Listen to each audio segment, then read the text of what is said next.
चेताओं आधे अक्षर की भी तुलना नहीं की जा सकती। क्षण अर्धेन अपि न तुल्यम, तुल्यम करता है तुलना, न करता नहीं की जा सकती। आधे क्षण की भी तुलना नहीं की जा सकती। किससे?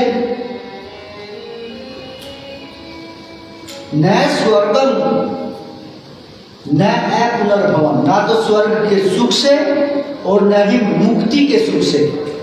है पुनर्भवन का अर्थ मुक्ति और स्वर्ग का अर्थ स्वर्ग। न तो स्वर्ग के सुख से और न ही मुक्ति के सुख से आधे अक्षण की भी तुलना नहीं की जा सकती।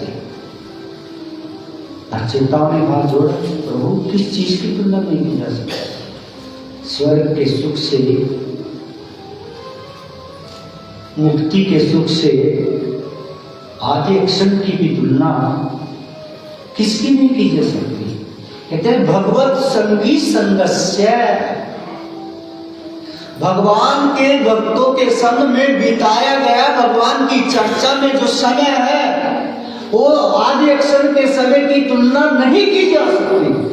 भगवत संगी संगस्य, भगवान के भक्तों के संग में बिताए गए आधे अक्षर के सत्संग से मिलने वाले सुख की तुलना न स्वर्ग का सुख कर सकता है और न मुक्ति का सुख कर सकता है। कोई कहने वाला कोई साधारण व्यक्ति नहीं है, और जहां पर कहा जा रहा है वो भी कोई साधारण ग्रंथ नहीं है। भागवतम है सारे शास्त्रों का, वेदों का, पुराणों का सार, वेदांत का भाष्य है। चौथे स्कंद में भगवान शंकर बोलने वाले हैं, कोई साधारण व्यक्ति बोलने वाले हैं।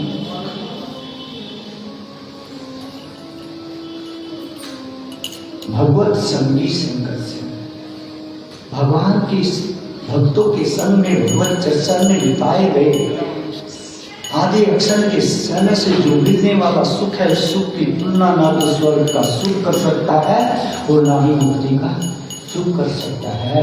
फिर मर्त्या नाम किम उतासीस, फिर मृत्यु लोक के सुख उसका मुकाबला क्या करेंगे?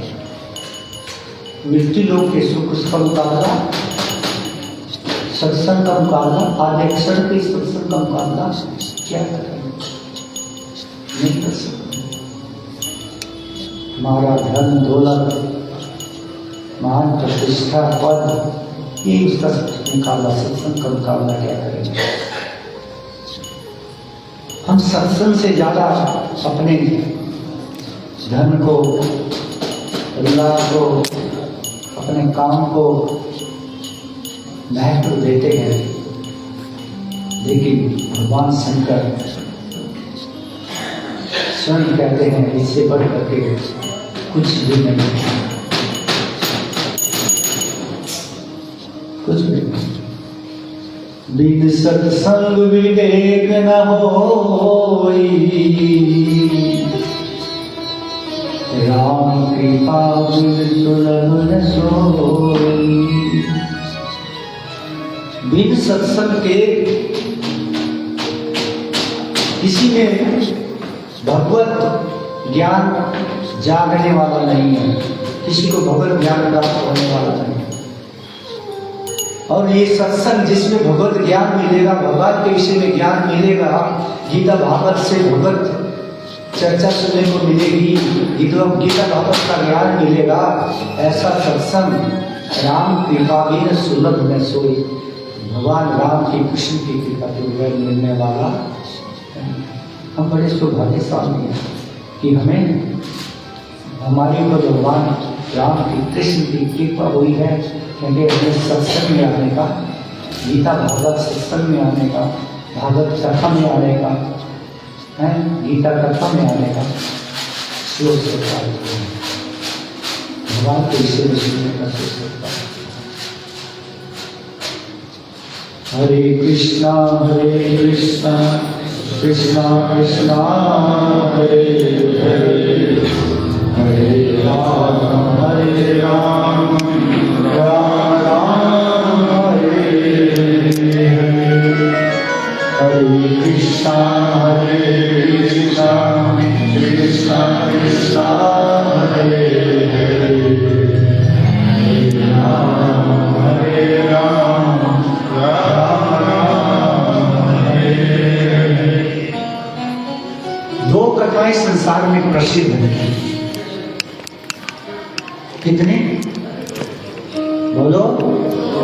दो कथाएं संसार में प्रसिद्ध है, एक भागवत कथा और दूसरा भगवत गीता कथा।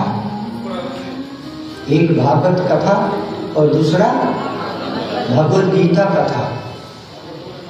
दो संसार में सबसे ज्यादा प्रचलित कथाएं हैं।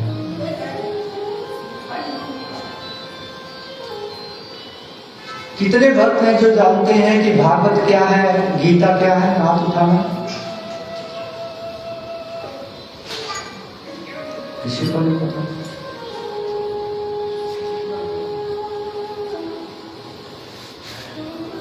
ये मैं अक्सर देखता हूं, लोगों को गीता और भागवत का अंतर ही नहीं पता। वो भगवत गीता को भी भागवत को भी एक ही मानते हैं।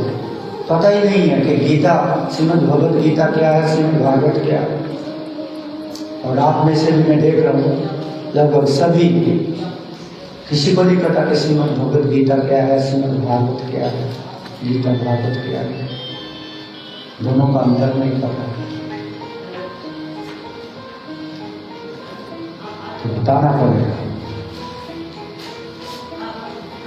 श्रीमद् भगवत गीता भगवान श्री कृष्ण के द्वारा धर्म क्षेत्र कुरुक्षेत्र में मोहग्रस्त अर्जुन को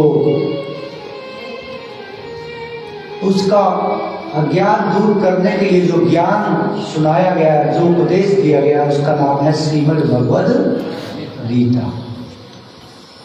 श्रीमद् भगवत गीता। श्रीमद् करता है भगवान, श्री भगवान।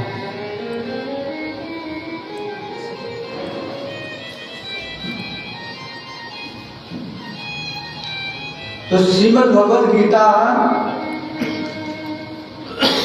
भगवान श्री कृष्ण के द्वारा कुरुक्षेत्र के युद्ध स्थल में मोहग्रस्त अर्जुन को दिया गया उपदेश है। और भागवत क्या है? अब अंतर समझ लो। भागवत क्या है? श्रीमद् भागवत क्या है? श्रीमद् भागवत कथा है सुखदेव गोस्वामी के द्वारा महाराज परीक्षित को, सारी पृथ्वी के सम्राट महाराज परीक्षित को जो कथाएं सुनाई गई, भगवान श्री कृष्ण की कथाएं जो सुनाई गई, उस ग्रंथ का नाम है श्रीमद् भागवत। एक भगवान श्री कृष्ण के द्वारा स्वयं बोला गया ज्ञान है, भगवत गीता ज्ञान है जो स्वयं भगवान कृष्ण के द्वारा बोला गया।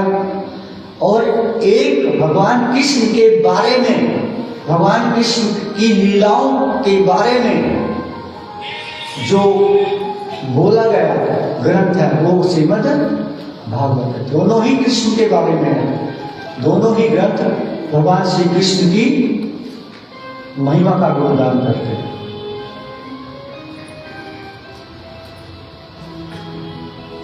श्रीमद् भगवत गीता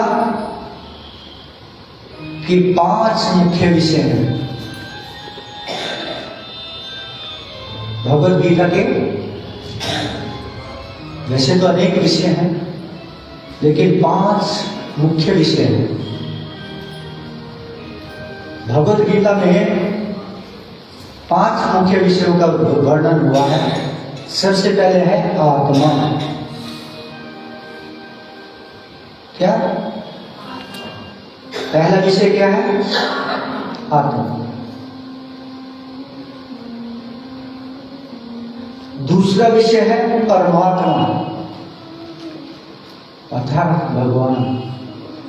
आत्मा क्या है? पहला विषय परमात्मा अर्थात भगवान कौन है, ये दूसरा विषय गीता का। तीसरा, प्रकृति क्या है। हम देखते हैं पृथ्वी, कितनी बड़ी पृथ्वी जिसका एंड ही नहीं है। जल,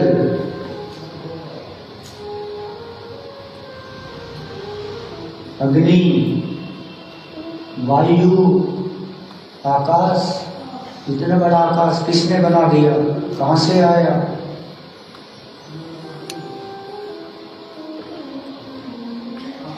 जल, इतने बड़े बड़े सागर जल के किसने बना दिए। आज कोई मनुष्य बनाए हैं क्या। ये प्रकृति क्या है, किसने बनाई है। तीसरा विषय। चौथा विषय है काल। काल क्या है। सब काल के ग्रास बनते जा रहे हैं। काल आने पे सब नष्ट हो जाता है। काल सबको अपने चंगुल में किया हुआ है। काल ने सबको अपनी लपेट में ले रखा है।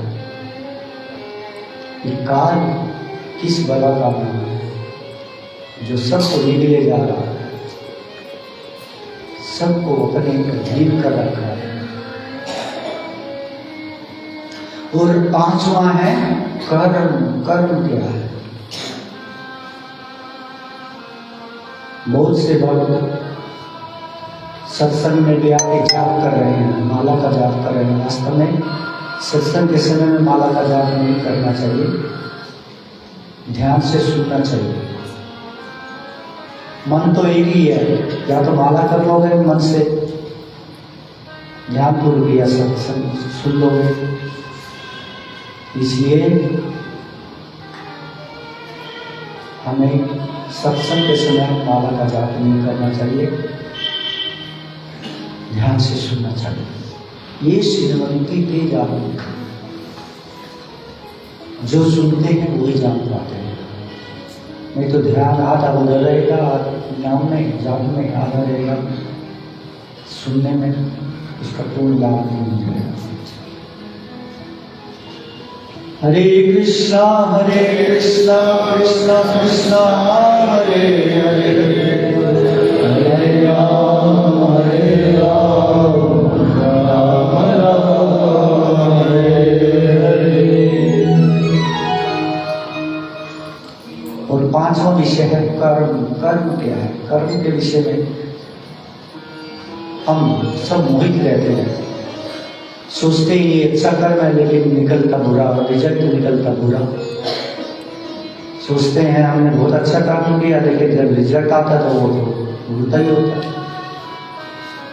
कर्म क्या है ये भी हम नहीं जानते। पांचवा विषय है कर्म क्या है।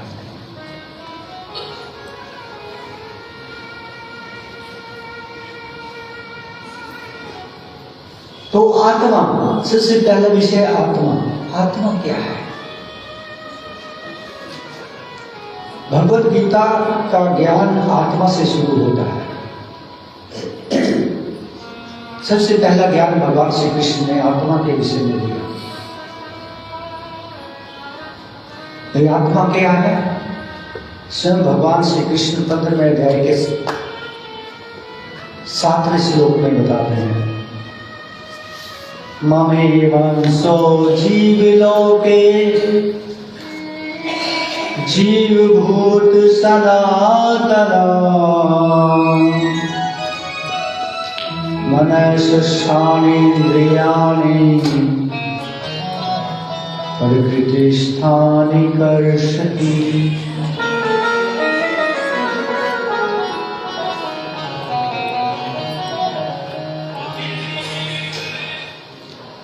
हे अर्जुन, ये आत्मा मम एव अंशा, मेरा ही अंश है। ये आत्मा मेरा अंश है। क्योंकि ये मेरा अंश है, तो जैसे मैं सनातन हूं, ये आत्मा भी सनातन है।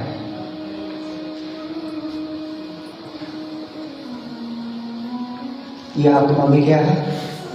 बोलो, सनातन, अर्थात कभी नष्ट नहीं होती, इसको नष्ट नहीं किया जा सकता। मेरा अंश होने के कारण, क्योंकि मैं सनातन हूं, मेरा कोई नाश, कभी नाश नहीं होता, इसलिए इस आत्मा कभी कोई नाश नहीं होता।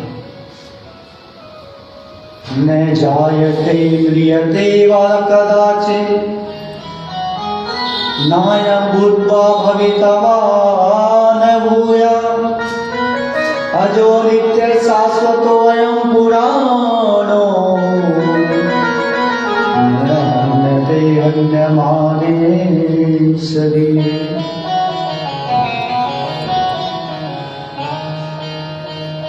हे अर्जुन, न जायते, ये आत्मा न तो कभी जन्म लेती है, न म्रियते, न कभी मरती है, ना ये कभी पैदा होती है न मरती है, न कभी पैदा होगी। ये अजन्मा है, जो नित्य है, शाश्वत है, पुरातन है। अजो नित्य शाश्वत वयम पुराण न हन्यते, ये मारी नहीं जाती। हन्यमाने शरीर, शरीर के मारे जाने पर भी, शरीर के नष्ट होने पर भी आत्मा नष्ट नहीं होती। क्यों नहीं होती? क्योंकि ये मेरा अंश है, ये शरीर का अंश नहीं है, ये मेरा अंश है। शरीर तो प्रकृति की देन है, प्रकृति का अंश है।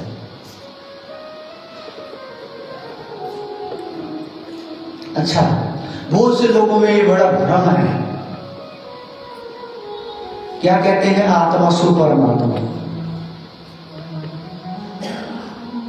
जो आत्मा है वही परमात्मा है। आत्मा को ही परमात्मा मानते हैं, ये बहुत बड़ा ज्ञान है। वास्तव में परमात्मा अलग है, आत्मा उनका अंश है। जैसे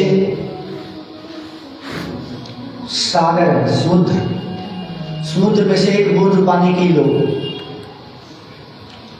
तो समुद्र में से एक बूंद पानी की लेने के बाद आप क्या देखोगे कि उस बूंद में सारे गुण जो समुद्र के पानी में है उस बूंद के पानी में मिलेंगे, सारे गुण मिलेंगे।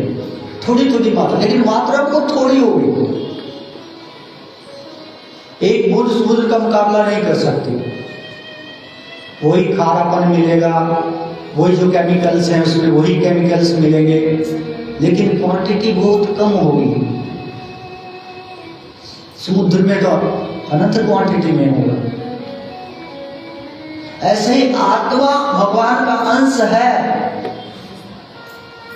इसमें गुण तो सारे भगवान के मिलेंगे, लेकिन सीमित मात्रा में मिलेंगे, सीमित मात्रा में।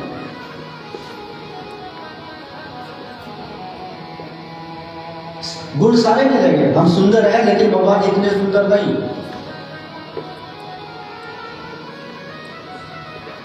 हम धनवान हैं लेकिन भगवान जितने धनवान नहीं।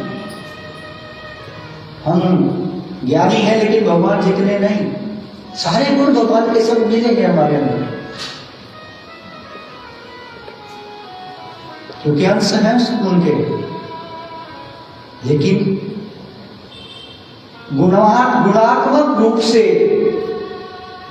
हम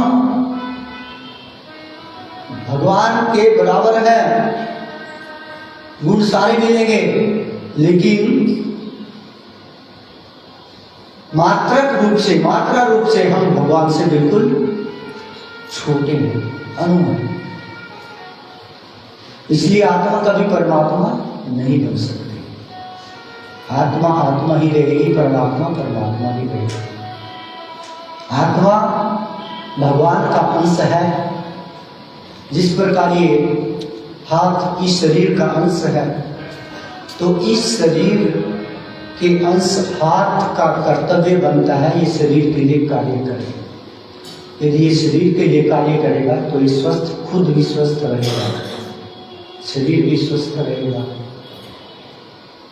लेकिन यदि ये हाथ काट के अलग से रख दिया जाए किसी बड़े डॉक्टर की लैब में, तो उसका कोई लाभ मिलने वाला नहीं है, ना इसको खुद कोई लाभ मिलने वाला है। ऐसे ही आत्मा जब तक भगवान के साथ जुड़ करके भगवान की सेवा नहीं करेगी तब तक आत्मा को कभी शांति मिलने वाली नहीं, कभी नहीं।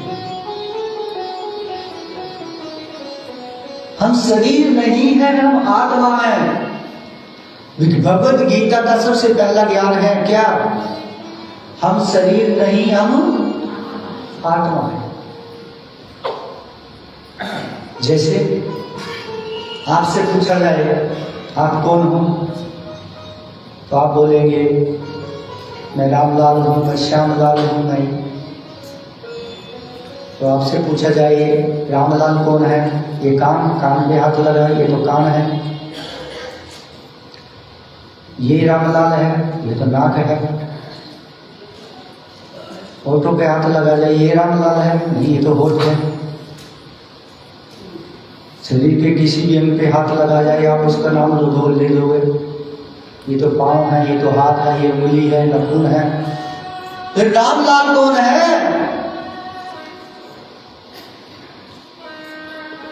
सारे शरीर के अंग उनका नाम है, तो रामलाल कौन है?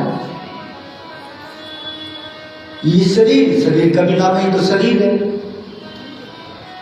ये तो शरीर है। रामलाल कौन है? रामलाल श्यामलाल वो आत्मा है, आत्मा जिसको हम जानते भी नहीं है। आत्मा ही हम आत्मा है, हम शरीर में नहीं है। सबसे पहला ज्ञान यही से शुरू होता है कि जानो कि हम शरीर नहीं, हम आत्मा है, और आत्मा के नाते हम भगवान के अंश हैं, और भगवान के अंश होने के नाते जीवेरे स्वरूप है कृष्ण नित्य वास। इस आत्मा का जो स्वरूप है, इसका जो कर्तव्य है वो भगवान की सेवा करना है। हम उनके अंश होने के कारण जैसे हाथ का कर्तव्य है शरीर की सेवा करना, ऐसे ही इस आत्मा का कर्तव्य है परमात्मा की सेवा करना है। हम उनके अंश हैं, अंशी की सेवा करना अंश का कर्तव्य है। तभी आत्मा शांति से रह सकती है, आनंद में रह सकती है। आत्मा यदि परमात्मा से दूर रहेगी, एक पतिव्रता पत्नी यदि अपने पति से दूर रहेगी तब तक उसको शांति नहीं मिल सकती। इसी प्रकार की आत्मा जब तक परमात्मा से दूर रहेगी, उसका अंश, तब तक उसको कभी शांति नहीं मिल सकती। जैसे मछली को पानी से अलग कर दिया जाए तो उसको चाहे आप संसार का कोई वैभव दे दो, वो शांति से नहीं रह सकती, न जाएगी तरफ। ऐसे आत्मा को हम कभी शांत नहीं कर सकते जब तक हम उसको भगवान के साथ नहीं जोड़ेंगे और भगवान से की सेवा में नहीं लगाएंगे। कलयुग में बड़ा आसान है, सत्संग के द्वारा, हरिनाम के द्वारा आत्मा को भगवान से जोड़ करके उनकी सेवा की जा सकती, बड़ा आसान। हरे कृष्णा कृष्णा कृष्णा हरे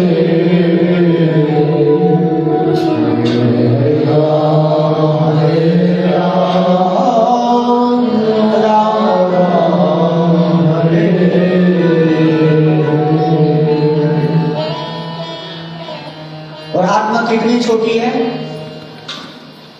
कितनी छोटी है, कहाँ रहती है आत्मा शरीर में, ये भी वर्णन है। बालग्र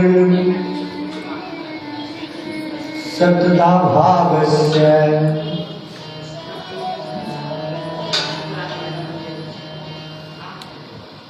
जो बाल का अगला भाग है, टिप टिप, बाल की नोक जिसको बोलते हैं, बाल की नोक का 10,000वां हिस्सा शतधा,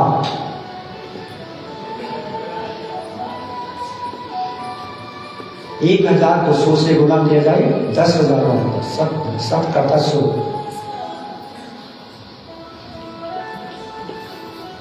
उसको 10 से गुणा कर दिया जाए 10,000। 10,000 हमारे बाल की टिप, बहुत से लोगों को तो बाल की नोक दिखाई ही नहीं देगी, इतनी छोटी है। बाल की बात नहीं, बाल का साइज बाल का जो नोक है, उस नोक को जब 10,000 हिस्सों में बांटे, 10,000 भाग करें नोक के, वो आता है आत्मा का साइज। अब कितना छोटा है वो छोटा सा आत्मा, जिसको किसी दूरबीन से नहीं देखा जा सकता, किसी भी प्रकार से देखा ही नहीं जा सकता, इतनी छोटी है। लेकिन जो आत्मा इस शरीर में होती है तो शरीर भागता है, दौड़ता है, हंसता है, बोलता है, देखता है। और जब वो आत्मा इस शरीर से निकल जाती है तो वो शरीर बेकार हो जाता है। भगवान का एक इतना छोटा माइन्यूट अंश, इतना छोटा अंश आत्मा सारे संसार को चला रहा है, इस शरीर को चला रहा है। यदि भगवान हमारे जीवन में आएंगे तो क्या कितना आनंद आएगा, हम कल्पना भी नहीं कर सकते। क्योंकि भगवान का स्वरूप है सत चित आनंद।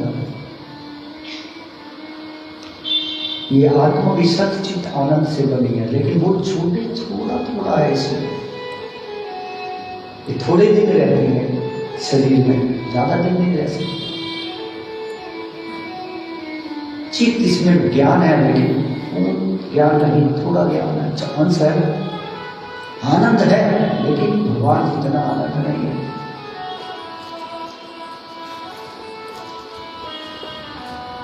हरे कृष्णा कृष्णा कृष्णा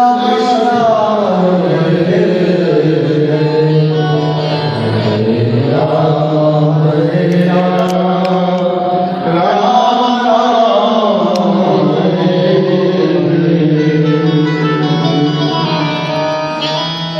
पहले विषय समझ में आ गया। आत्मा कितने भक्तों को समझ में आया? आत्मा जिनको ये समझ में आया आत्मा क्या है वो हाथ उठाइए, देखना चाहता हूं। समझ में नहीं आया अभी तक? इतना बताया, हाथ उठाओ ना, ऐसे ऐसे हाथ उठाइए। ठीक है, पहला विषय समझ में आया। अब दूसरा विषय लेते हैं, परमात्मा अर्थात भगवान। भगवान कौन है? आज हम इसमें उलझे पड़े हैं कि भगवान है कौन। हम 33 करोड़ देवताओं को भगवान मान लेते हैं, कोई 5 देवताओं को भगवान मान लेता है, लेकिन परम भगवान, सबसे श्रेष्ठ भगवान कौन है, ये जानना बहुत जरूरी है। जब तक हमें यही नहीं पता कि भगवान है कौन, उनके साथ हमारा संबंध कैसे बनेगा। जब स्त्री हो जाएगी, लड़की को पता नहीं चलेगा कि मेरा पति कौन है, तो उससे संबंध बनेगा कैसे? पहले तो जानना पड़ेगा ना भगवान कौन है, असली भगवान, परम भगवान।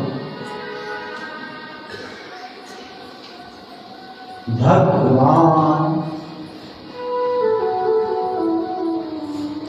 धनवान, ज्ञानवान, अर्थात वान का अर्थ है धारण करना। क्या? धनवान का अर्थ है धारण करना। धनवान, धन को धारण करने वाला धनवान। जिसके पास धन हो उसे धनवान कहते हैं, जिसके पास ज्ञान उसे ज्ञानवान कहते हैं। उसी प्रकार जिसके पास भग हो उसे भगवान कहते हैं। क्या? जिसके पास क्या हो? भग हो, भग, उसे भगवान कहते हैं। पराशर मुनि जी भगवान शब्द की परिभाषा देते हैं कि जिसमें भग हो उसे भगवान कहते हैं। और संसार में 6 भग हैं, 6 प्रकार के भग हैं। भग का अर्थ होता है ऐश्वर्य। भग करता है, हम इंग्लिश में बोलते हैं ओपुलेंसिस। ओपुलेंसिस ऐश्वर्य। जिस व्यक्ति के पास 6 ऐश्वर्य पाए जाए उसे भगवान कहते हैं। भग 6 होते हैं, ऐश्वर्य 6 पाए जाते हैं।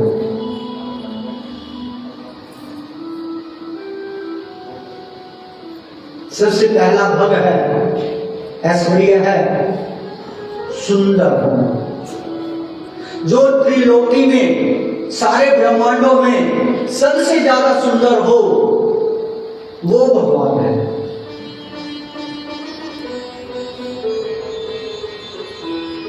दूसरा, जो त्रिलोकी में सबसे ज्यादा धनवान हो वो भगवान है। सिर्फ इस पृथ्वी लोक की बात नहीं, सारे ब्रह्मांडों में जो सबसे ज्यादा धनी हो वो भगवान है। तीसरा, जो सारे त्रिलोकी में, सारे ब्रह्मांडों में सबसे ज्यादा ज्ञानवान हो वो भगवान है। उसे भगवान कहा जा सकता है, उसे भगवान कहा जाता है। कितने हो गए? कितने हो गए? 3। चौथा है, जो सृष्टि में, जो त्रिलोकी में सबसे अधिक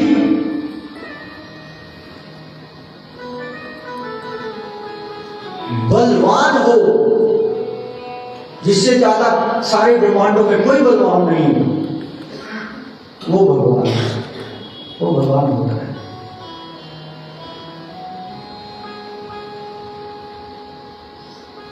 पांचवा, जो सारे त्रिलोकी में सबसे अधिक प्रसिद्ध हो, सारे देवता भी जिनकी पूजा करते हो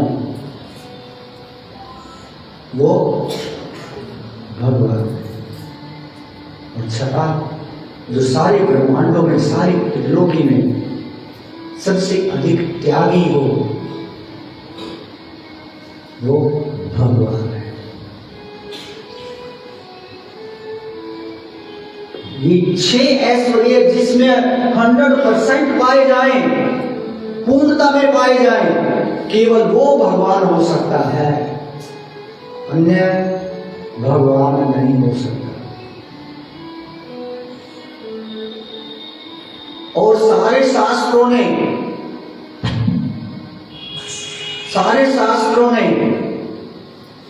मत करके, सारे शास्त्रों का निचोड़ निकाल करके,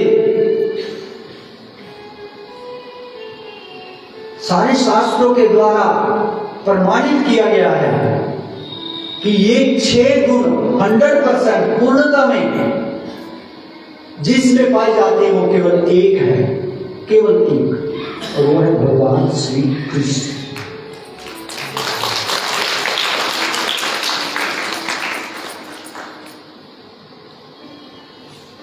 भगवान श्री कृष्ण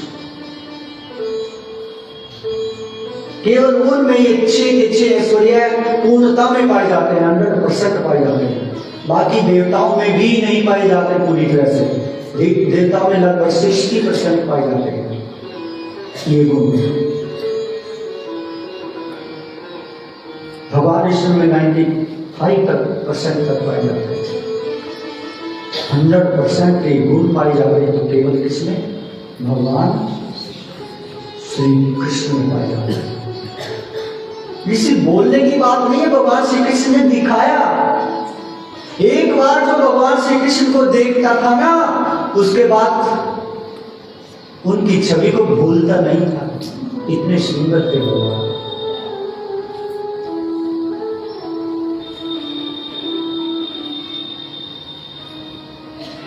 स्वयं भोलेनाथ जी भी दर्शन करने आए थे भगवान के, स्वयं भोलेनाथ, इतने सुंदर थे ठाकुर जी।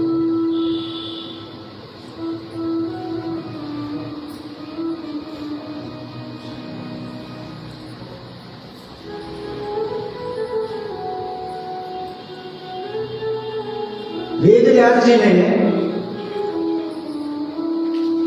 जब श्रीमद् भागवतम में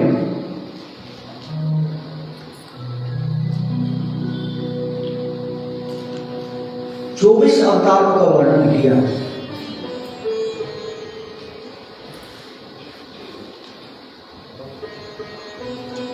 तो वेदव्यास जी उससे पहले बड़े दुखी थे। वेदव्यास जी ने वेद को 4 भागों में बांटा। पहले सिर्फ एक वेद था,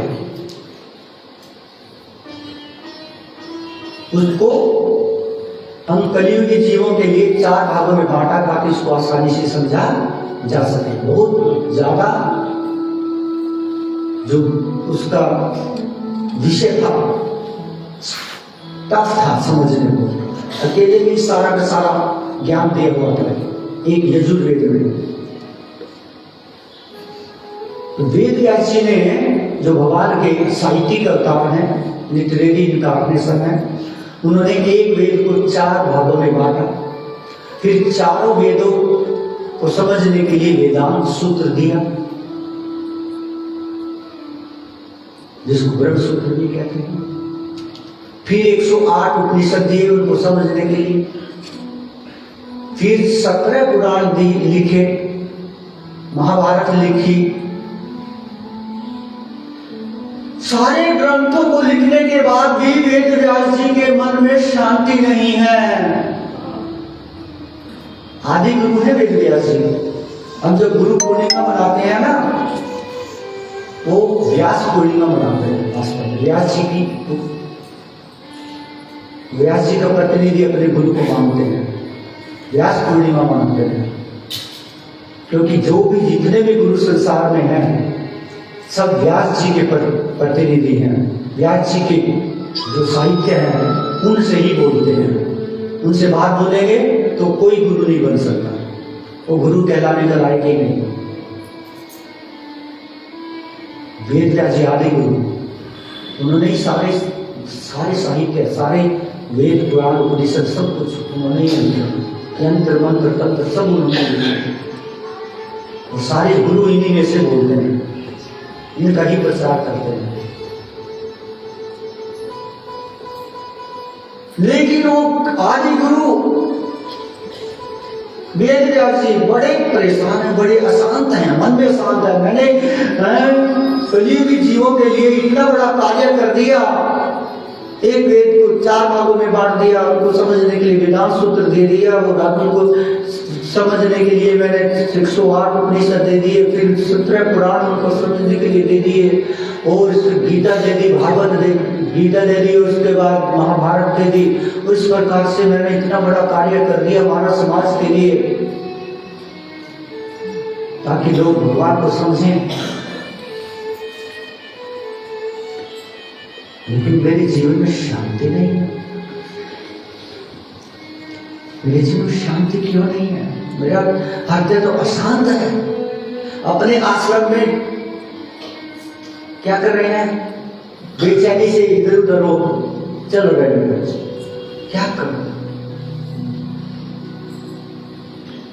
ये वेद व्यास जी कोई साधारण व्यक्ति नहीं है, रिद्धि सिद्धियों के स्वामी हैं।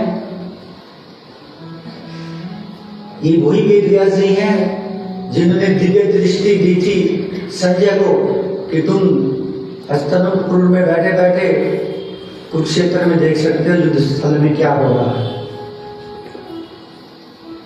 ये पल भर में कहीं भी पहुंच सकते हैं, विधियां सिद्धियां हैं इनके पास। लेकिन इतना कुछ होने के बाद भी वेद व्यास जी अशांत है। मेरी क्या कमी रहेगी मेरे कार्य में कि मुझे शांति नहीं मिल रही। उसी समय भगवत प्रेरणा से देवर्षि नारद जी उनके आश्रम में आए। देवर्षि नारद जी को देख करके दंडवत प्रणाम किया वेद व्यास जी ने, और प्रणाम करके उनको ऊंचे सिंहासन पर बिठाया और उनके चरण धोए और उनकी सेवा शुश्रूषा करके उनके आगे हाथ जोड़कर बैठ गए। गुरुदेव, मैंने मानव समाज के कल्याण के लिए इतना बड़ा कार्य कर दिया, लेकिन मेरे जीवन में शांति नहीं, मेरा हृदय अशांत है। क्या कारण है? निश्चित रूप से भगवत प्रेरणा से आप मेरी समस्या का समाधान करने के लिए आए। देवर्षि नारद जी ने कहा, क्या आपने क्या किया? क्या क्या मैंने एक वेद को 4 भागों में बांटा ताकि सारा विषय अलग अलग होकर सबको आसानी से समझ में आ जाए। उनको समझाने के लिए वेदांत सूत्र लिखा, उसको समझाने के लिए मैंने 108 उपनिषद लिखे, फिर मैंने 17 पुराण लिखे, फिर मैंने गीता लिखी, फिर मैंने महाभारत की लिखी। जीवों को भगवान की समझ में आ जाए, भगवान से उनका संबंध हो, इतना बड़ा कार्य मैंने किया, लेकिन मेरे जीवन में शांति नहीं है। तो वेद व्यास जी को देवी श्रृंगार जी कहते तुमने जो भी किया सब अधूरा किया, जो भी किया सब अधूरा है। गुरुदेव वो कैसे? कहते तुमने भगवान की चर्चा तो की है ग्रंथों में अपने, लेकिन थोड़ी थोड़ी की है। तुमने तो देवताओं को भी उनके बराबर बना दिया। कई जगह तो देवताओं को उनसे भी बड़ा बता दिया। शिव पुराण लिखा तो तुमने शिव जी को बड़ा बना दिया है। देवी पुराण लिखा तो देवी को बड़ा बना दिया। अब तुम्हारे ग्रंथ पढ़ करके कौन सही नतीजे पर पहुंचेगा कि कौन बड़ा है, किसकी आराधना करनी है, कौन इष्ट होना चाहिए? तुमने लिखा तो है, सब अधूरा लिखा है, उसमें गलत भी लिखा है। तुम्हें शांति कैसे? जब जीवों को शांति नहीं मिलेगी तुम्हारे ग्रंथ पढ़ करके, वो भटक जाएंगे, तो तुम्हारे जीवन में शांति कैसे आएगी? अपनी गलती का एहसास हो। गुरुदेव एक बहुत बड़ी गलती हो। क्या कर? कहते हैं अपनी गलती का सुधार करने के लिए पंचम पुरुषार्थ अमल पुराण लिखो, भागवत पुराण लिखो।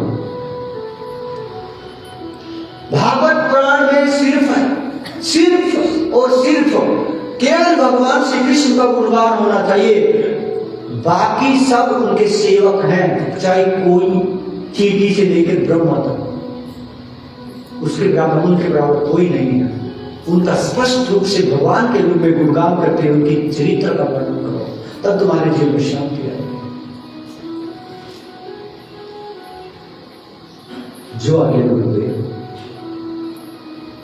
तब सबसे अंतिम कृति है वेद व्यास जी की श्रीमद् भागवतम, अंतिम कृति।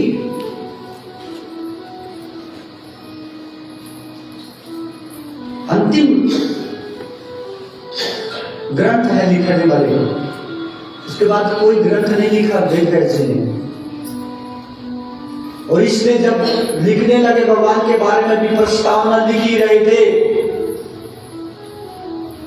तो उन्होंने एक श्लोक लिखा। जब 24 अवतारों का वर्णन 45 खंड में है, 24 अवतारों का वर्णन किया उन्होंने भगवान के। 24 अवतार लिखे। 24 अवतारों का वर्णन करने के बाद श्री वेद व्यास जी को अपनी गलती का फिर एहसास हुआ। अरे 20वें अवतार में मैंने कृष्ण को भी अवतार घोषित कर दिया। 20वें अवतार में भगवान कृष्ण को भी क्या बता दिया? अवतार घोषित कर दिया। लेकिन कृष्ण तो अवतार नहीं है, कृष्ण तो अवतारी है। भगवान श्री कृष्ण तो अवतारी है, उनसे सारे अवतार उनसे ही निकलते हैं। वो तो सभी अवतारों के स्रोत हैं, वो अवतार थोड़ी है, वो तो अवतारी हैं। जब आते भी हैं तो स्वयं आते हैं, अन्यथा उनसे अवतार निकलते हैं।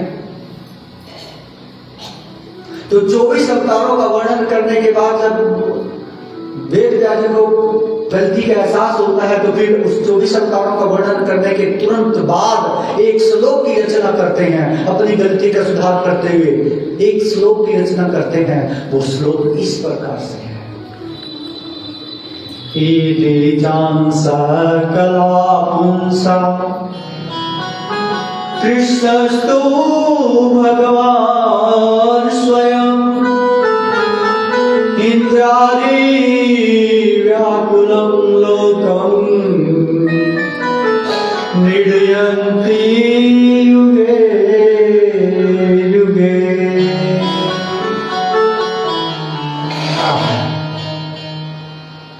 क्या कह रहे हैं? एते च अंसा, एते का अर्थ है ये। पहले श्लोक जो जो लिखे हैं उन श्लोकों के बारे में कह रहे हैं ये जो अवतार हैं, एते ये जो अवतार हैं जिनका मैंने वर्णन किया, च अंशः ये तो अंश हैं, जितने भी अवतार हैं ये तो अंश हैं। कला या फिर कलाएं हैं, अंशों के अंश हैं। पुंसा परम पुरुष भगवान श्री कृष्ण के जितने भी अवतारों का मैंने वर्णन किया, या तो वो अंश है भगवान कृष्ण के, परम पुरुष भगवान कृष्ण के अंश है या अंशों के अंश है। एते अंशा कला पुंसा, लेकिन कृष्ण तू भगवान स्वयं, कृष्ण तू लगाया, तू कहता लेकिन कृष्ण तो भगवान स्वयं से भगवान है। वो अंश नहीं है, वो कलाएं नहीं है, वो तो स्वयं से भगवान है जिनसे सारे के सारे अवतार निकलते हैं। वो भगवान है। एते चांसा कला पुंसा कृष्ण तू भगवान स्वयं से भगवान है। कौन कह रहे हैं? वेद व्यास स्वयं भगवान है। उनको कोई भगवान बनाने वाला है। वोटों के बल पर, चेलों के बल पर भगवान नहीं बनते। भगवान कृष्ण तो स्वयं से भगवान है। उनको कोई माने ना माने, भगवान वो भगवान ही रहेंगे। अब सूर्य को कोई ना माने सूर्य तो सूर्य रहेगा। एक बार संसार के सारे उल्लू इकट्ठे हो गए। क्यों? रात को उल्लुओं को दिखाई देता है, दिन में दिखाई नहीं देता। जैसे सूरज निकलता है उनकी आंखें बंद हो जाती हैं। लेकिन वो सुनते थे सूर्य है, बहुत प्रकाश देता है। तो सुन के कान पके उल्लुओं के। सारे पक्षी कहते हैं कि सूर्य है। अरे सूर्य को कहीं दिखाई देता तो है नहीं है। तो सारे संसार के उल्लू इकट्ठे हो गए। इकट्ठे होकर के प्रस्ताव पारित कर दिया, क्या? कोई सूर्य नहीं है, कोई सूर्य नहीं। अब ये बताओ, उन उल्लुओं के प्रस्ताव पारित करने से कि कोई सूर्य देव नहीं है, सूर्य भगवान नहीं है, क्या कुछ फर्क पड़ जाएगा? बोलो, सूर्य नहीं रहेगा क्या? सूर्य को कोई फर्क पड़ने वाला है? सारे संसार के उल्लू जैसे लोग ये कहते रहे कृष्ण भगवान है, कृष्ण भगवान ही है। भगवान कृष्ण को क्या फर्क पड़ता? वो है ही है। हम मानेंगे तो हमारा कल्याण है, नहीं मानेंगे तो ठीक है, जैसे ही बोल रहा हूं। हम मानेंगे तो भगवान की कृपा मिलेगी।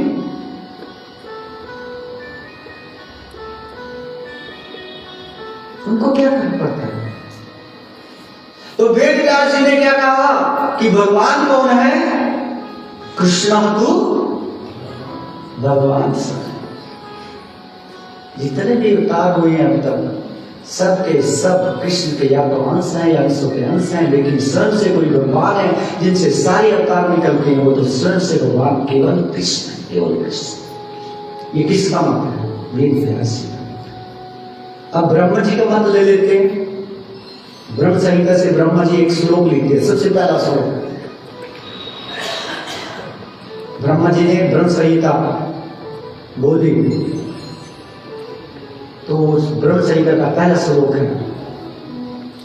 हाथ जोड़ लो मेरे साथ, इस श्लोक को ब्रह्मा जी बोल रहे हैं भगवान कृष्ण की स्तुति में। ईश्वरा परमा कृष्ण सच्चिदानंद विग्रह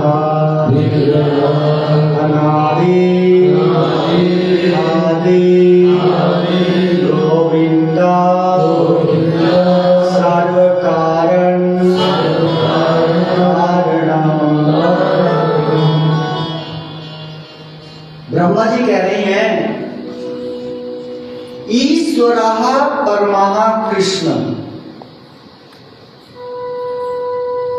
कि परम ईश्वर कोई है तो केवल कृष्ण। ईश्वर नहीं गाया, ध्यान दीजिएगा, ईश्वर नहीं बोला, परम ईश्वर बोला। क्या क्या बोला? ईश्वरा परमा कृष्ण, परम ईश्वर कोई है तो कृष्ण।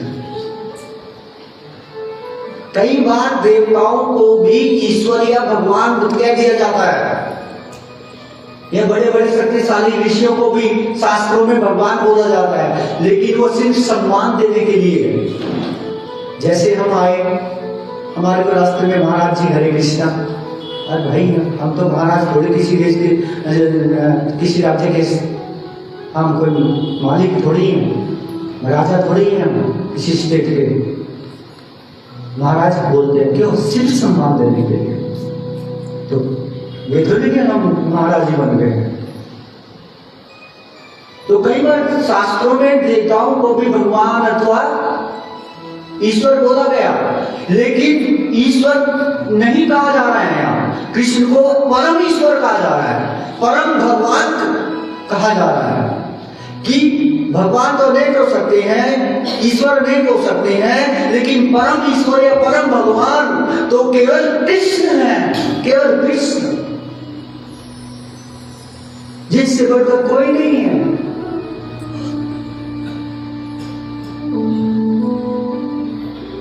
परम भगवान ईश्वर परमान कृष्ण, छुपाया नहीं। वेद व्यास जी ने भी नहीं छुपाया कि भगवान कौन है, और ब्रह्मा जी ने भी नहीं छुपाया भगवान कौन है, और भोलेनाथ जी ने भी नहीं छुपाया कि भगवान कौन है। उन्होंने भी बोला उमा कहूं तो अनुभव अपना जगत ना हम अनुभव, उमा कहूं तो अनुभव अपना।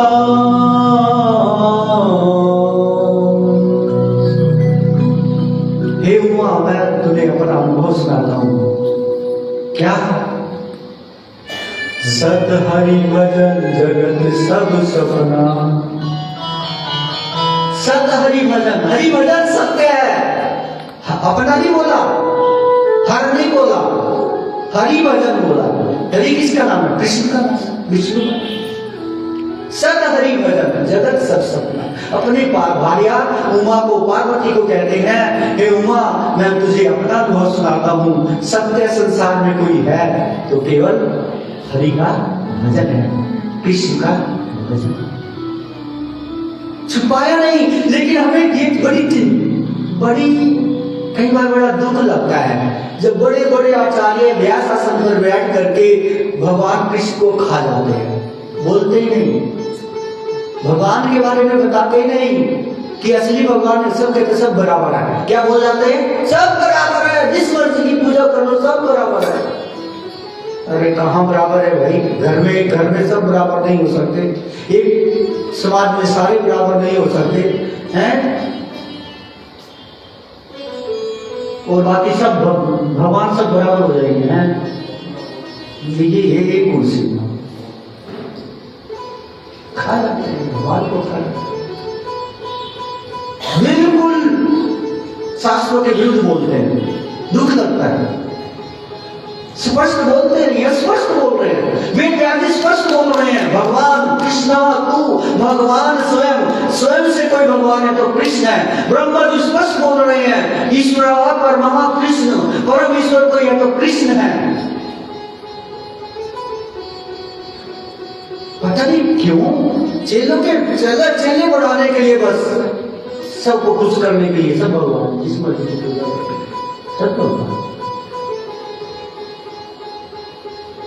भगवान से कोई लेना देना, भगवान की भक्ति से कोई लेना देना, भगवत ज्ञान से, भगवत सत्संग से कोई लेना देना। क्या मिलेगा? ऐसे सत्संग से कुछ मिलेगा? यही तो वेद व्यास जी ने गलती की थी, उसी के लिए तो डांटा था नारद जी ने।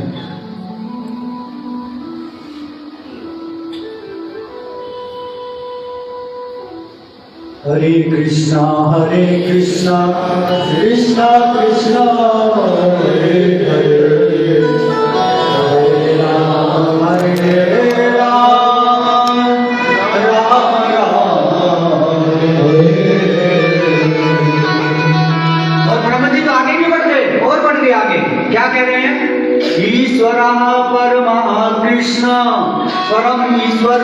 तो कृष्ण है।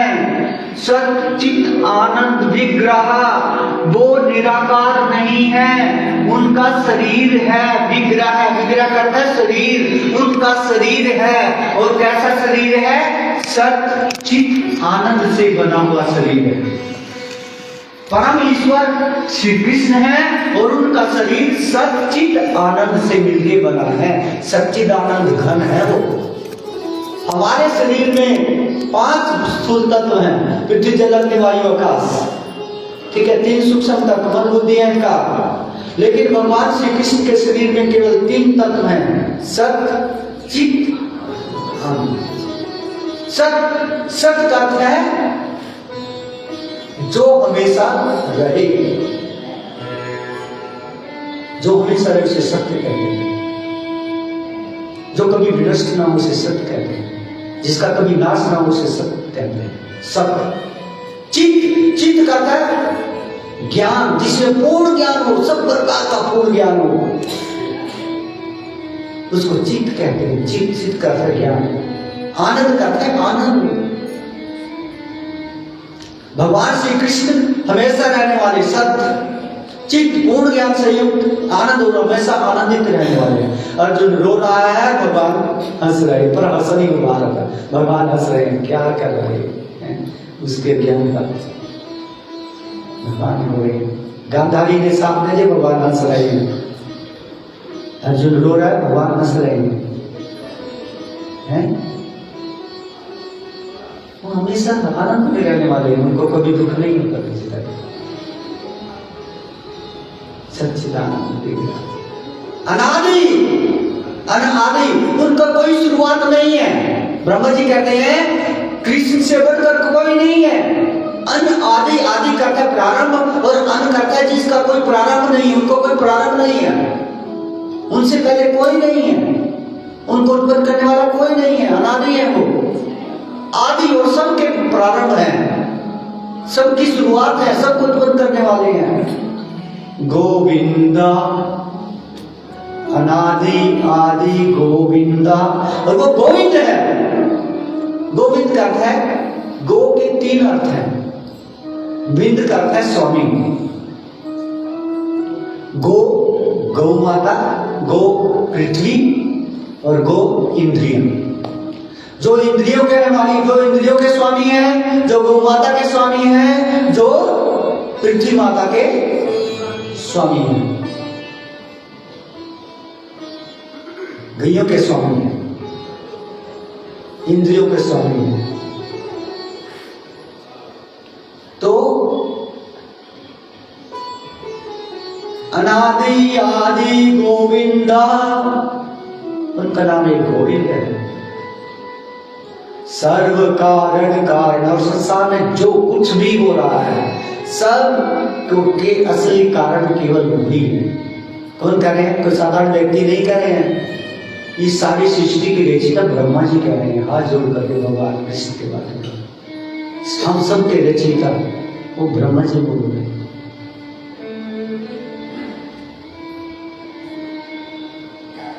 किस किस का मत हो गया? ब्रह्मा जी का हो गया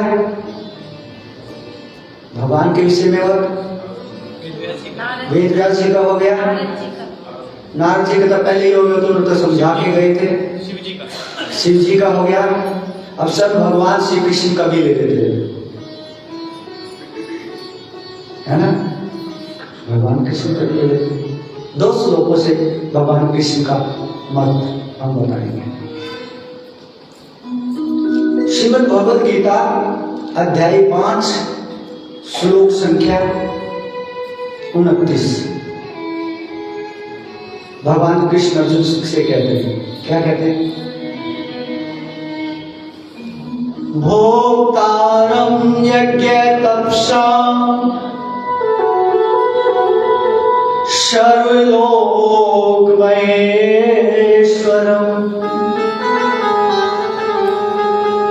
सुहृदं सर्वभूतानां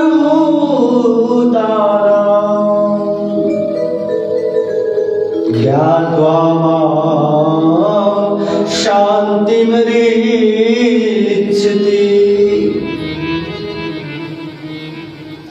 हे अर्जुन, शांति मिलेगी। शांति क्या? ध्यान दीजिएगा, हर एक व्यक्ति को शांति चाहिए। भगवान कहते हैं उस व्यक्ति को शांति प्राप्त होगी। किस व्यक्ति को? अच्छा, शांति की परिभाषा क्या है ये भी जानना जरूरी है। लोगों को तो पता नहीं शांति कहते किसे। भगवद गीता में भगवान श्री कृष्ण दूसरे अध्याय में कहते हैं 66वें श्लोक में, गीता के दूसरे अध्याय के ये हमने गीता भागवत सत्संग समारोह टाइटल पे आपने क्या लिखा है? गीता भागवत सत्संग। तो हम गीता से और भागवत से आपको मिला के ये सत्संग कर रहे हैं, आपको बता रहे हैं।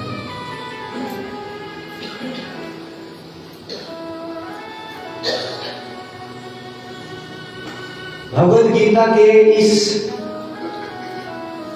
5 अध्याय के 29वें श्लोक में भगवान श्री कृष्ण कहते हैं कि कौन शांति प्राप्त कर सकता है। तो मैं बता रहा था दूसरे अध्याय के 66वें श्लोक में शांति की परिभाषा देते हैं भगवान श्री कृष्ण। नास्ति बुद्धि अयुक्तस्य न चायुक्तस्य भावना न च भावयते शांति शांतस्य कुतो सुखम।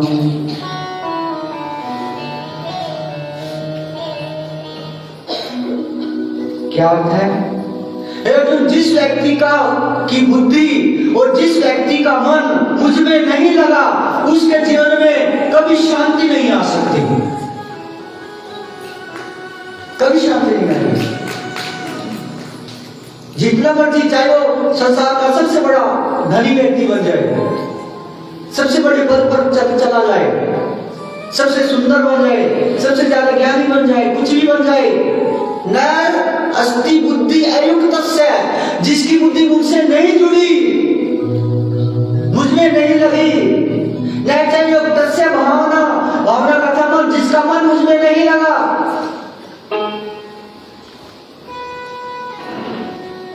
न च भावयते शांति, उसके जीवन में कभी शांति नहीं आएगी। अशांत तस्य कुतो सुखम, और अर्जुन जो अशांत है वो कभी सुखी नहीं हो सकता।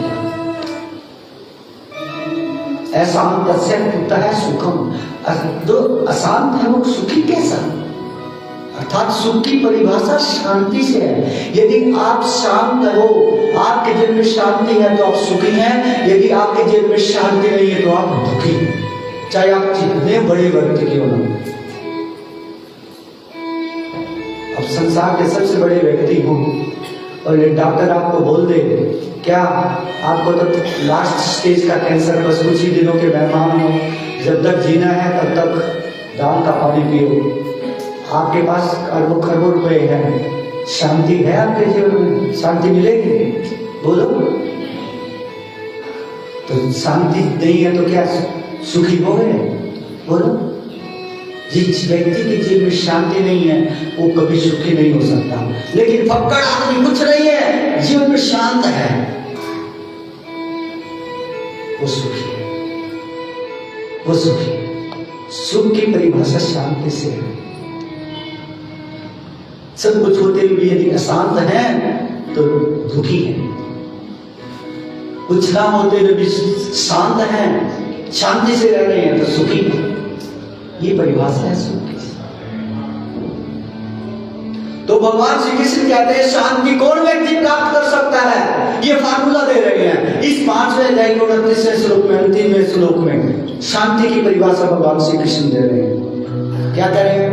भोक्तारम यज्ञ तपसाम, हे अर्जुन मैं सारे यज्ञों का और तपस्याओं का भोक्ता हूं। क्या बहुत बड़ी बात है।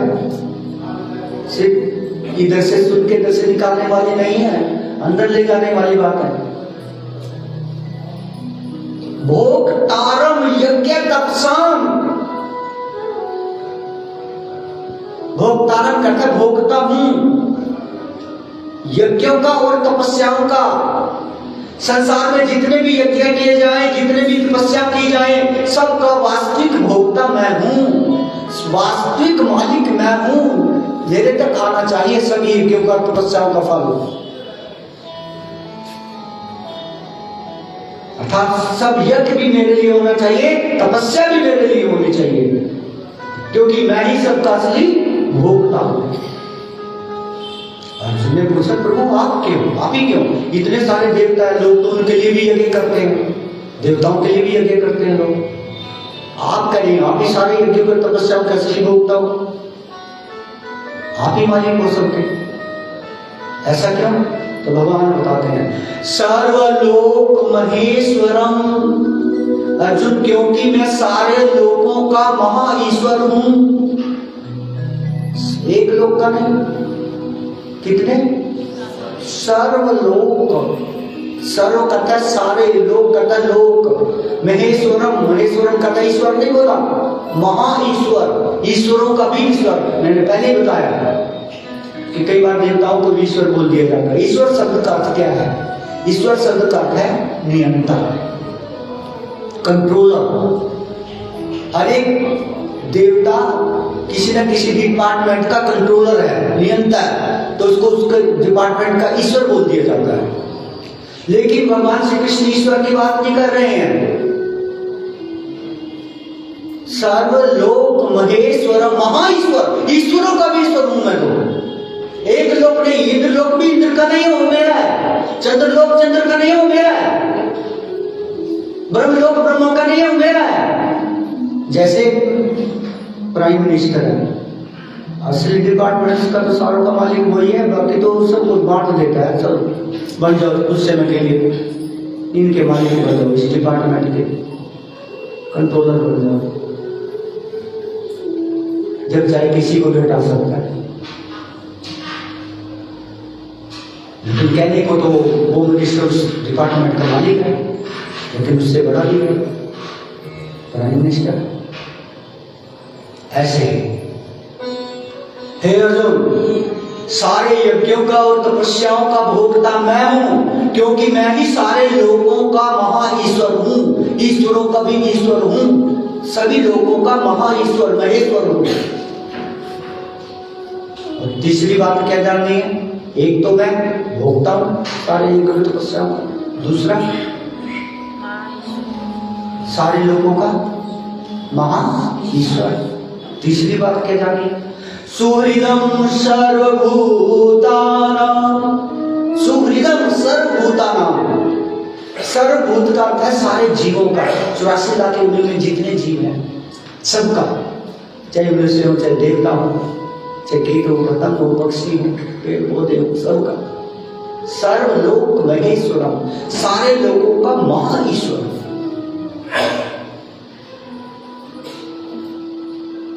सुहृदम सर्वभूतानां, सुहृद का है ऐसा शुभ चिंतक जो देता ही देता है, किसी से मांगता कुछ नहीं है। ठाकुर जी दिए जा रहे हैं, हवा दिए जा रहे हैं, टैक्स मांगा बोलो, सूर्य देव रोशनी दिए जा रहे हैं, टैक्स मांगा बोलो ना, जल दिए जा रहे हैं, पृथ्वी से जल निकलता है, उस जल का टैक्स मांगा ठाकुर जी ने हमारे, बोलो दिए जा रहे हैं, मानो कुछ नहीं। ऐसे शुभ चिंतक हैं। सुहृदम सर्वभूतानां, सभी जीवों का मैं सबसे ज्यादा शुभ चिंतक हूं, सबसे बड़ा शुभ चिंतक हूं। ज्ञात्वा माम, ज्ञात्वा, ज्ञात्वा कहते हैं जानकर, माम कहते हैं मेरे बारे में, मेरे बारे में ये 3 बातें जान ली जिसने, शांति मृत्यु से शांति प्राप्त हो जाएगी, उसे शांति प्राप्त हो जाएगी।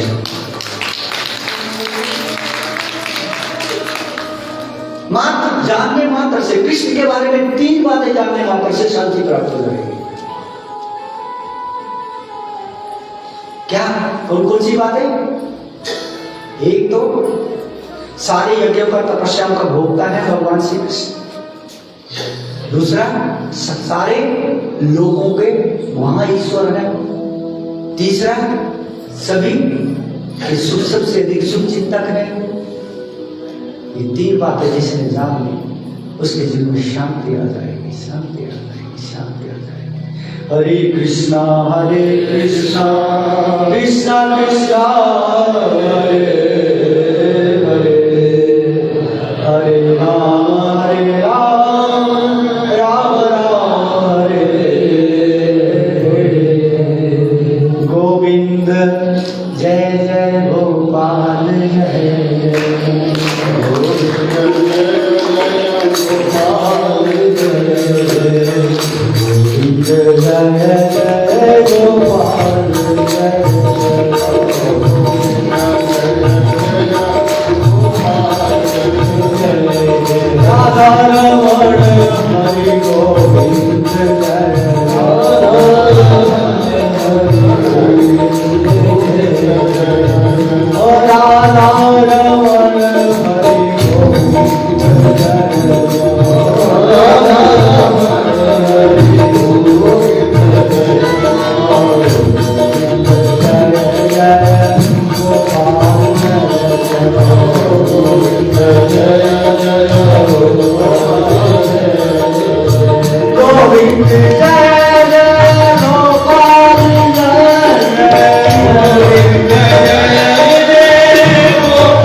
बोलिए हरे कृष्ण हरे कृष्ण कृष्ण कृष्ण हरे हरे हरे राम हरे राम राम राम हरे हरे। भागवत गीता का एक श्लोक और लेंगे, भगवान कृष्ण कौन है इसके बारे में समझने के लिए। भगवत गीता के 10वें अध्याय के 30वें श्लोक में भगवान श्री कृष्ण एक बहुत सुंदर बात बोलते हैं। हे अर्जुन, यदि कोई मेरे बारे में 3 बातें जान जाता है, कितनी? बोल दो।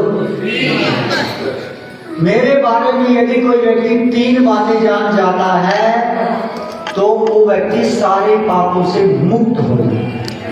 सारे पाप, इतनी बड़ी बात।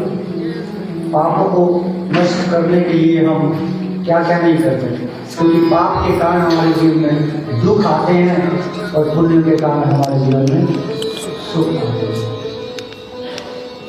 पापों को नष्ट करने के लिए हम कितना यज्ञ तप दान आदि क्या क्या करते हैं, लेकिन भगवान श्री कृष्ण कहते हैं बस 3 बातें जो व्यक्ति ने अपने हृदय से स्वीकार कर ली मेरे बारे में तो उसके सारे पाप नष्ट हो जाए। 10वें अध्याय का 30वां श्लोक। ये श्लोक मेरे पीछे बोलिएगा, आपसे नहीं, आपके मुख से नहीं, इस श्लोक में बुलवाना चाहता हूँ। और जाकर के मैं नंबर बोल रहा हूँ, पढ़ भी सकते हैं आप जाकर के, पढ़ेंगे तो भी अच्छा लगेगा। हाथ जोड़ लो और मेरे साथ ये श्लोक बोलो। यो मां भजं अनादि जय वेत्ति लोक महेश्वरम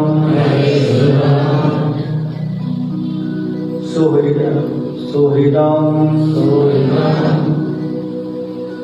ऐसा मूढ़ा विद्येषु सर्वपापैः प्रमुच्यते। इस श्लोक का क्या बहुत सुंदर है। यो मां अजं अनादिं च वेत्ति लोक महेश्वरम असमूढ़ मृतेषु सर्वपापैः प्रमुच्यते।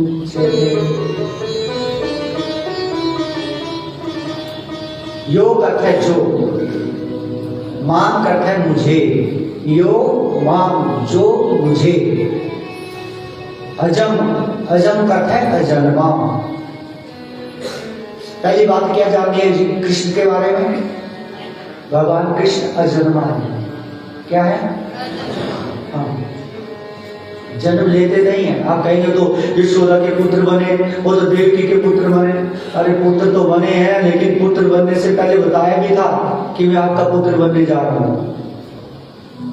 चतुर्भुज रूप दिखाया था, समझे? वो जन्म है। उनको जन्म लेने के लिए, प्रकट होने के लिए, चाहे गर्भ हो, गर्भ से प्रकट हो जाएंगे, खंबे से चाहे तो नरसिंह भगवान की तरह खंभे से भी प्रकट हो जाएंगे, उनको गलत की जरूरत नहीं पड़ती प्रकट होने के लिए।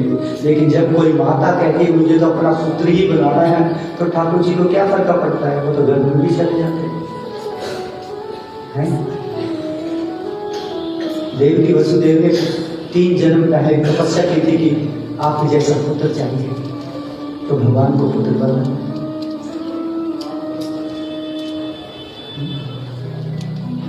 अजन्मा है वो।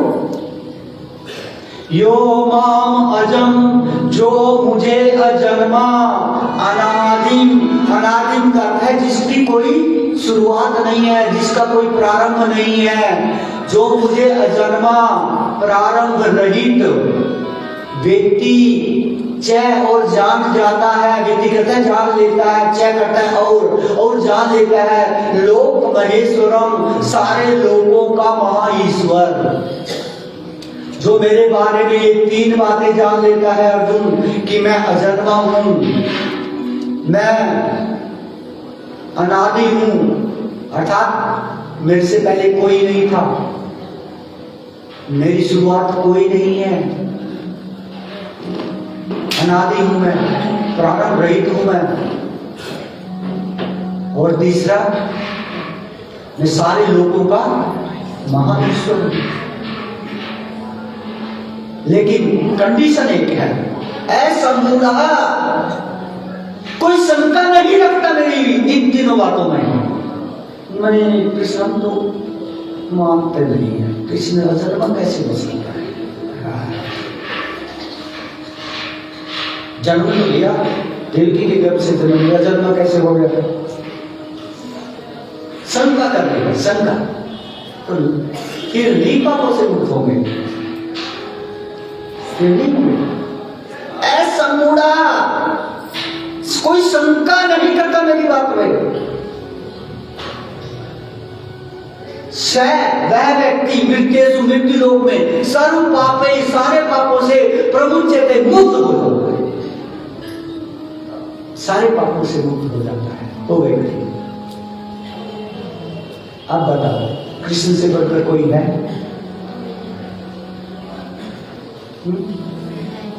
हमने आपको प्रमाण दिया, शिव जी का प्रमाण दिया, ब्रह्मा जी का प्रमाण दिया, वेद व्यास जी का प्रमाण दिया, तो स्वयं भगवान बोल दो कृष्ण का। और किसका चाहिए? और भी चाहिए कि कृष्ण का प्रमाण बोलो। भागवत तो भरी पड़ी है, इंद्र पूजा कर रहा है भगवान श्री कृष्ण की,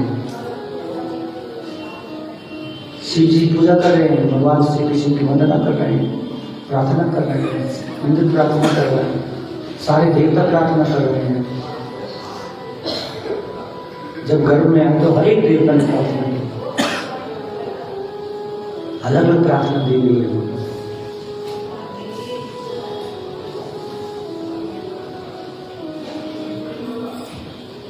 मुझे चरणों से लगा दे,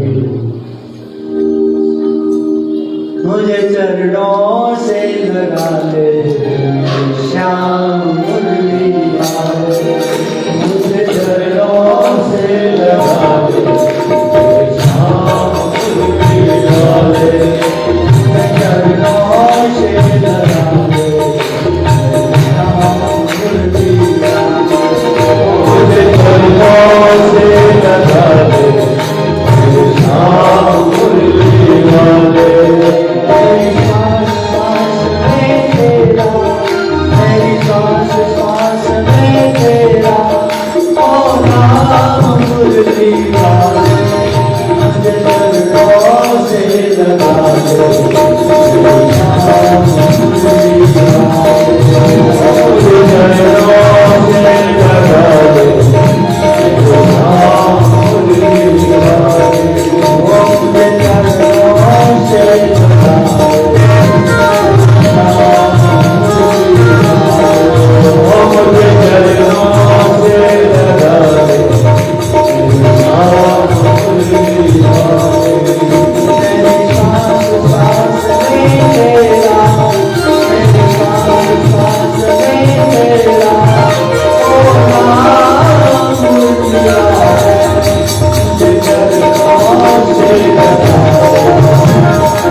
Oh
कृष्ण कृष्ण हरे हरे हरे राम राम राम हरे हरे।